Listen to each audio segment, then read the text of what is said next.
பூஜ்யாய ராகவேந்திராய சத்ய தர்மரதாய ச பஜதாம் கல்பவ்ருக்ஷாய நமதாம் காமதேனுவே கிருஷ்ணாய வாசுதேவாய தேவகி நந்தனாய ச நந்த கோபகுமாராய கோவிந்தாய நமோ நமஹ. ஐந்தாவது வேதம் என்று போற்றப்படும் மகாபாரதத்தில் உள்ளடங்கிய மிக உன்னதமான விஷயம் ஸ்ரீமத் பகவத்கீதை. இப்போ நான்காவது அத்தியாயம் பார்த்து வருகிறோம். இதுவரை 22 ஸ்லோகங்கள் பார்த்திருக்கோம். நான்காவது அத்தியாயத்தில் 23வது ஸ்லோகம். கத சங்கஷ்ய முக்தஷ்ய ஞானாவஸ்தித சேதசஹ யஜ்ஞாசரத கர்ம சமக்ரம் பிரவீலியதே. இது நான்காவது அத்தியாயத்தில் வரக்கூடிய 23வது ஸ்லோகம். இப்போ ஒரு மனிதன் அந்த வைராக்கிய நிலை அப்படின்னு சொல்லிட்டு உடனடியாக வருமா அப்படின்னா அவ்வளவு எளிதில் வருவதில்லை. ஏன்னா இந்த மாயை நிறைந்த வாழ்க்கையில் இருந்து அவ்வளவு எளிதில் அதிலிருந்து வெளியே வர முடியல. கொஞ்சம் உதாரணத்துக்காக சொல்றேன் கேளு.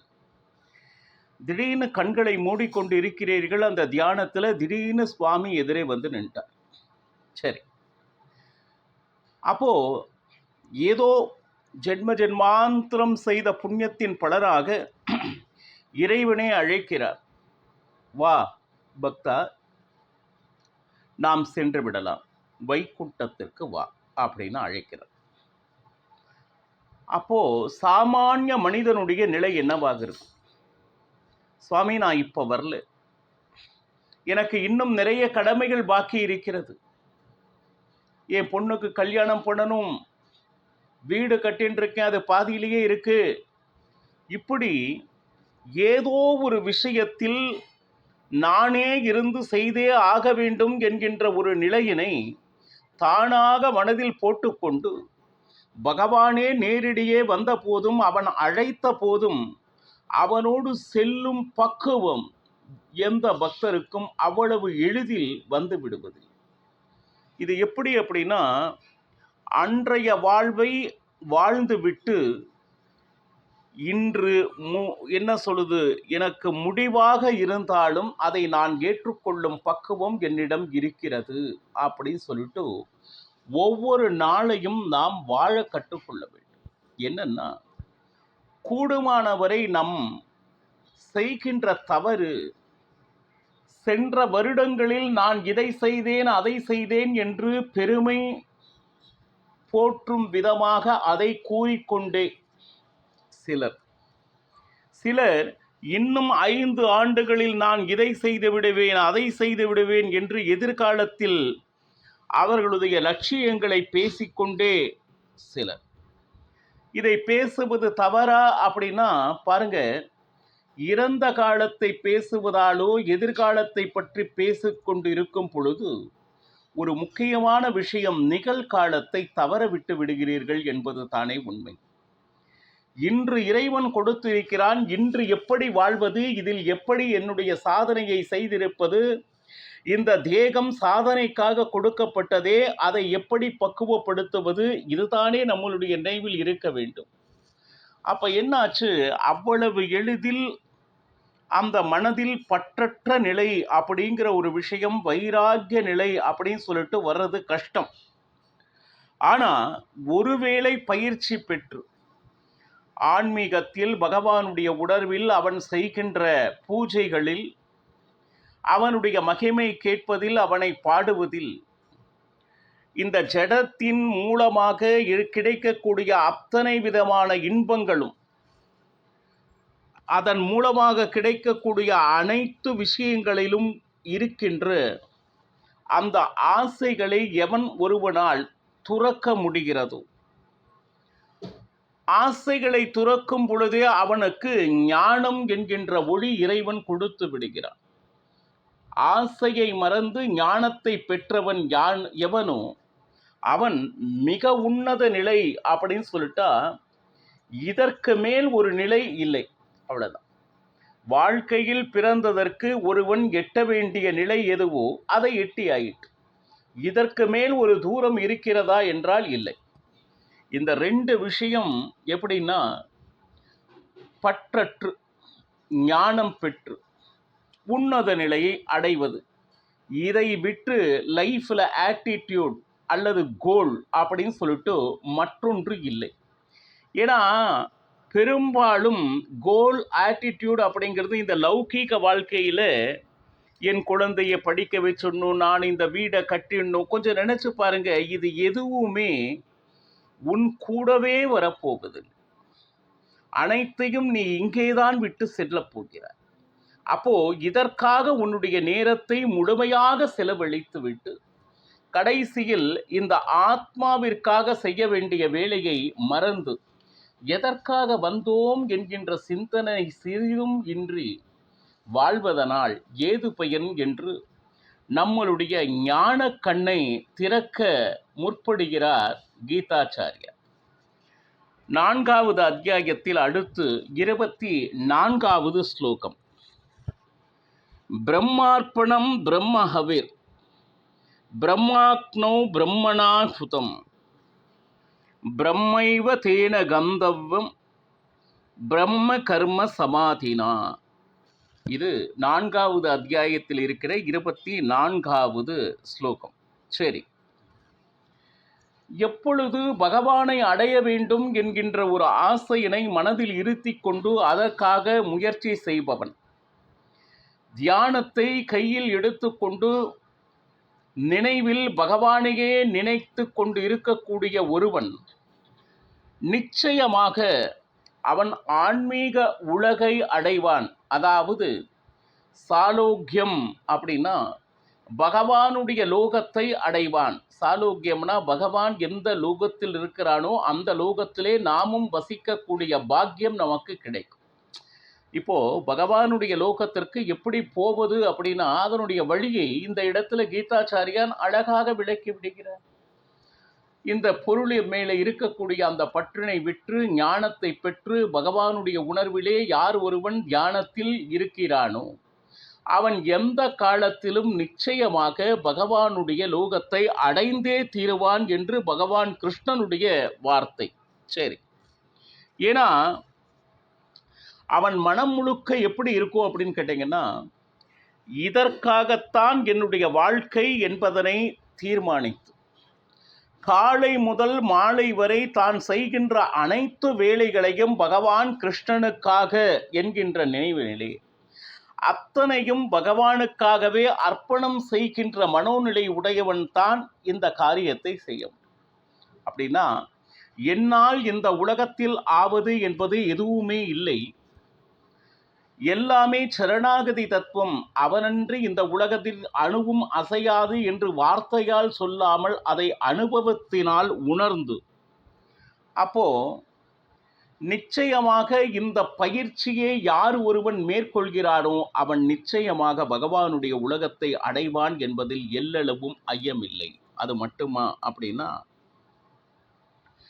பிரம்மனை இலக்காக கொண்ட இந்த இடத்துல பிரம்மன்னா பகவானுக்கு பிரம்மன் என்றும் பெயர் உண்டு.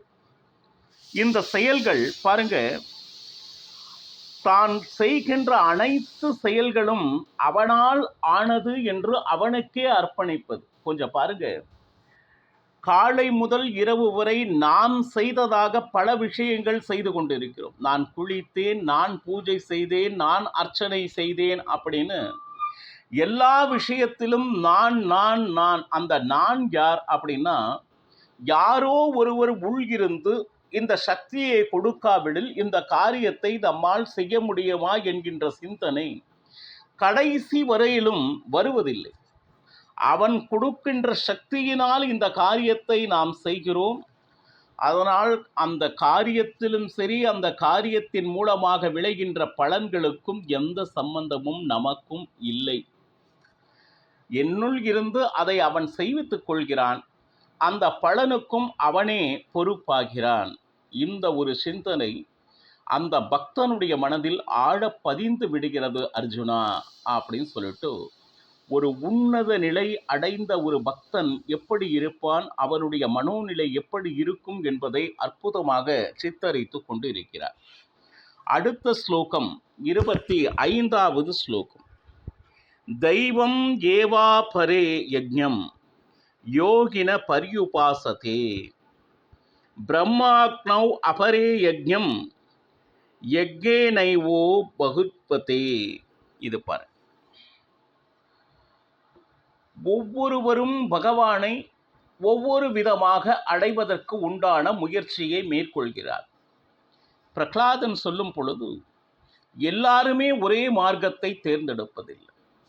ஸ்ரவணம், கீர்த்தனம், விஷ்ணோர் ஸ்மரணம் அப்படின்னு சொல்லிட்டு 9 விதமான நவவித பக்தியை பற்றி பிரகலாதன் கூறுகிறார். பகவானுடைய மகிமையை கேட்டுக்கொண்டே பகவானை அடைந்தவர் எத்தனையோ பேர். ஒரு சிலர் பகவானுடைய நாமத்தை கூறிக்கொண்டே பகவானை அடைவது இரண்டாவது. இந்த இரண்டுக்கும் தாண்டி விஷ்ணோர் ஸ்மரணம், சதா சர்வகாலமும் அவனை நினைத்து கொண்டே தியானித்து கொண்டே, இப்படி பல வழிகளில் பகவானை அடைவதற்கு உண்டான ஒரு மார்க்கத்தை பலர் தேர்ந்தெடுக்கின்றனர். இப்போ இந்த இடத்துல என்ன சொல்றாங்கன்னா, யோகிகள், சில ஞானிகள் பல்வேறு யாகங்களை செய்து அந்த யாகத்தை பகவானுக்கு அர்ப்பணிப்பதன் மூலமாக பாருங்க, அந்தந்த தேவதைகளுக்கு அந்த ஆகூதியை கொடுத்து எந்தெந்த தேவதைகளை அழைக்கிறார்களோ, உதாரணத்திற்காக இந்திராய ஸ்வாஹா அப்படின்னா பகவான் இந்திரனே வந்து அந்த ஆகூதியை பெற்றுக்கொள்ளும் அளவிற்கு சிரத்தையாக யாகம் செய்பவர்கள் எத்தனையோ பேர். ஏன்னா முறைப்படி அந்த மந்திரங்களை ஜபித்து அந்த யாகத்தில் ஆகூதியை சமர்ப்பிக்கும் பொழுது தேவதைகள் தானாக வந்து அந்த ஆகூதியை பெற்றுக்கொள்கிறார்கள் என்கின்ற எத்தனையோ இதிகாசங்களை நாம் பார்த்திருக்கோம். அப்போ பகவானை மட்டும் அல்லாமல் பரிவார தேவதைகளுக்கும் உண்டான ஆகூதிகளை கொடுத்து, சரி அவர்களுக்கு என்ன வேண்டுமோ அதனை அவர்களுக்கு அர்ப்பணித்து வழிபடுகின்றனர். சரி, இப்போ பார்த்தீங்கன்னா இந்த யாகமே பகவானுக்கு அர்ப்பணமாகிறது. என்னதா இந்திராய ஸ்வாகா, குபேராய ஸ்வாகா என்று தேவதைகள் பெயரை உச்சரித்தாலும் இதனால் முழுமையான திருப்தி அடைபவன் பரபிரம்மன், சாக்ஷாத் பகவான். ஏன்னா இந்த தேவதைகள் எல்லாம் யாருன்னா பகவானுடைய படைப்பில் இவர்கள் தேவதைகளாக இருந்து கொண்டு அவரவர்களுக்கு இட்ட பணிகளை செய்து கொண்டு இருப்பவர்கள். நாமே இந்த அளவுக்கு பகவான் மேல் அவ்வளவு பிரீத்தியும் அன்பும் வாத்சல்யமும் பக்தியும் வைத்துள்ளோம்னா அப்புறம் தேவதைகள் எந்த அளவுக்கு வச்சிருப்பாங்க.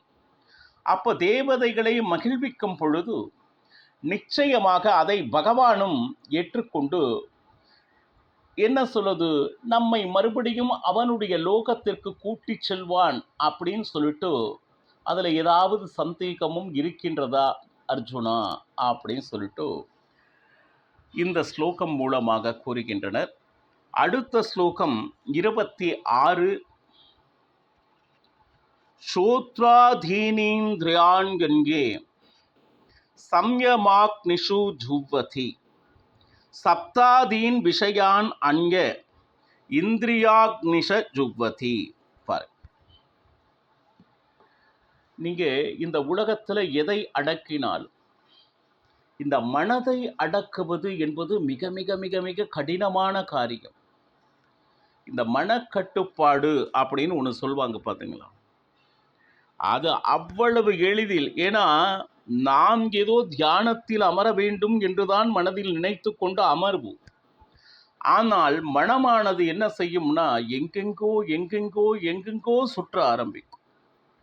அப்போ அதை கட்டுப்பாடு என்கின்ற அந்த நெருப்பில்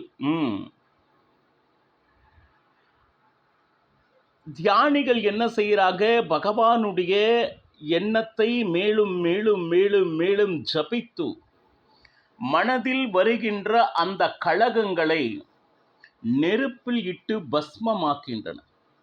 இந்த நினைவுகளை பகவானுடைய எண்ணம், பகவானுடைய தியானம், பகவானுடைய ஞானம் இந்த ஞானம் என்கின்ற அக்னியால் இந்த மனதில் ஏற்படுகின்ற அந்த களங்கங்களை, அதே போல புலன்கள் தூண்டுகின்றது இல்லவா, இந்திரியங்கள் இதை செய் அதை செய் அப்படின்னு சொல்லிட்டு இது அத்தனையும் பொசுக்கி அதை பகவானுக்கு பரிசுத்தமாக அர்ப்பணம் செய்கின்ற நிலையில் சிலர் இருக்கின்றனர். இப்போ எப்பொழுது பகவானே கதி அப்படின்னா, மனதில் ஏற்கனவே ஏற்பட்ட அந்த பழைய அழுக்குகளை எல்லாம் களைந்து, இறைவா இது நாள் வரை இவ்வளவு தவறு செய்து விட்டோம், மனதில் இவ்வளவு களங்கங்கள் இருந்தன, உன்னுடைய ஞானம் என்கின்ற அக்னியில் அது அத்தனையும் எரித்து இப்பொழுது நான் பரிசுத்தமாக்கிவிட்டேன் என்று அந்த பழைய களங்கங்களை எல்லாம் அழித்து அதனையும் பகவானுக்கு அர்ப்பணம் செய்பவர்கள் உன்னதமானவர்கள் அர்ஜுனா என்று இந்த ஸ்லோகத்தில் விளக்குகிறார். நாளையும் பருகலாம். சர்வம் ஸ்ரீ கிருஷ்ணார்ப்பணமஸ்து. ஹரே ஸ்ரீனிவாசா.